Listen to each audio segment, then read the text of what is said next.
अस्सलाम वालेकुम नाज़रीन आज के व्लॉग में आपको बताऊंगा कि लतीफ़ खोसा साहब के बाद कौन सी वकील शख्सियत पीटीआई को ज्वाइन करेगी। आज की अगर बात की जाए, तहरीक इंसाफ का जो एक जलसा था, ऑनलाइन जलसा मुल्क की तारीख में पहली बार हुआ और बड़ा ज़बरदस्त उसको ऑर्गेनाइज किया गया।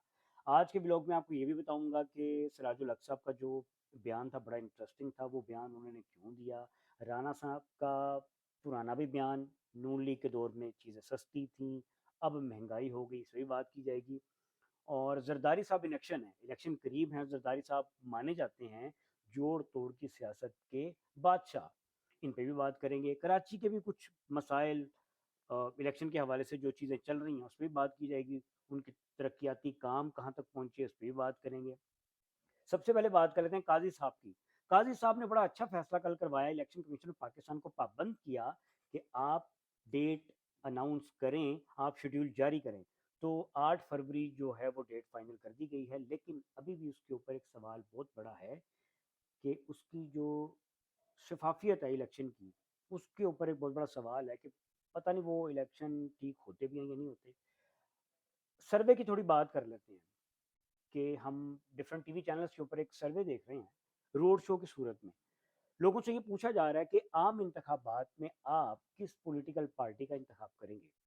तो ये बड़ा एक कांटेदार मुकाबला देखने में आएगा, क्योंकि दूर दूर तक मुझे पाकिस्तान तहरीक इंसाफ जीतती हुई नज़र आ रही है। लोगों से जब ये पूछा जा रहा है कि आप बताएं कि जी आप क्यों तहरीक इंसाफ को सपोर्ट कर रहे हैं, क्यों उन्हें वोट देंगे, तो उन्होंने उनका ज़्यादातर एक ही जवाब होता है कि जी उसका जो बानी है ना, वो आपने कैद किया हुआ है।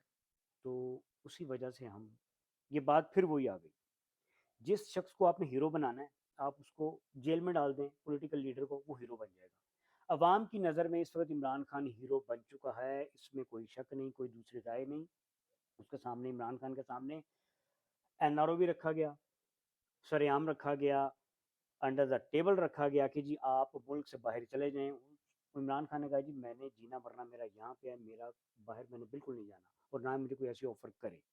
अच्छा जी, राणा साहब की थोड़ी बात कर लेते हैं। राणा साहब फिर वही पुरानी बातें कि जी 2017 में 105 रुपये डॉलर था, 65 रुपये लीटर पेट्रोल था। तो राणा साहब उसी दौरे हुकूमत के जो कुछ करता धरता है ना, वो ही अभी 16 माह गुजार के गए हैं। तो महंगाई ने तो आसमान को बातें करनी शुरू कर दी। गरीब जो है वो खुदकुशी करने पर मजबूर कर दिया आप लोगों ने। आप लोग जाएं, इलेक्शन कैंपेन करें, अब तो करीब है इलेक्शन, आप जाइए, मिलिए लोगों से। लोग आपको कैसे वेलकम करेंगे, सख्त अल्फाज का इस्तेमाल करेंगे, तो इसमें आपने बिल्कुल भी बुरा नहीं मनाना, क्योंकि जो आपने बोया है 16 माह में वो आपने काटना है। आप लोग पुराने एक, जब 16 माह की हुकूमत थी, पीपल्स पार्टी के साथ आपका ऐसे इश्तराक था। तो जैसे ही इलेक्शन करीब हैं, आप लोग आपस में एक दूसरे को लिफ्ट नहीं करवा रहे, एक दूसरे के खिलाफ बयान देते हुए नजर आ रहे हैं। सिराजुल हक साहब ने बड़ी अच्छी बात की, उन्होंने कहा कि सीट एडजस्टमेंट किसी के साथ नहीं करेंगे। हमने नून लीग और जो पाकिस्तान पीपल्स पार्टी है, इसके साथ तो बिल्कुल भी हाथ नहीं मिलाना इलेक्शन में, क्योंकि मुल्क की बर्बादी में ना सर फहरिस्त ये दो जमातें हैं। पीटीएम को अगर शामिल कर लिया जाए तो बहुत ही अच्छी बात है।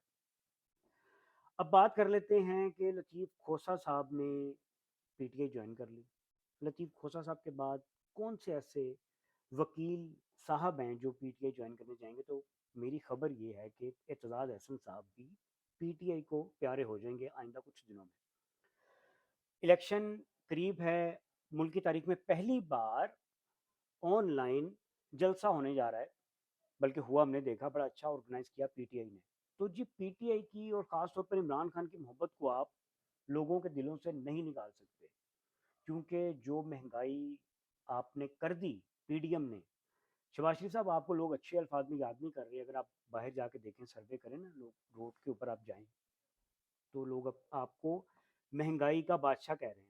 महंगाई, आपको एहसन इकबाल को हतफ़ तनकीद बना रहे हैं। एहसन इकबाल साहब प्राइस मॉनिटरिंग कमेटी के चेयरपर्सन थे, कक काम नहीं किया उन्होंने, बिल्कुल टगे का काम नहीं किया उन्होंने। उनसे चीज़ें कंट्रोल नहीं हुई, हालात ख़राब हो गए।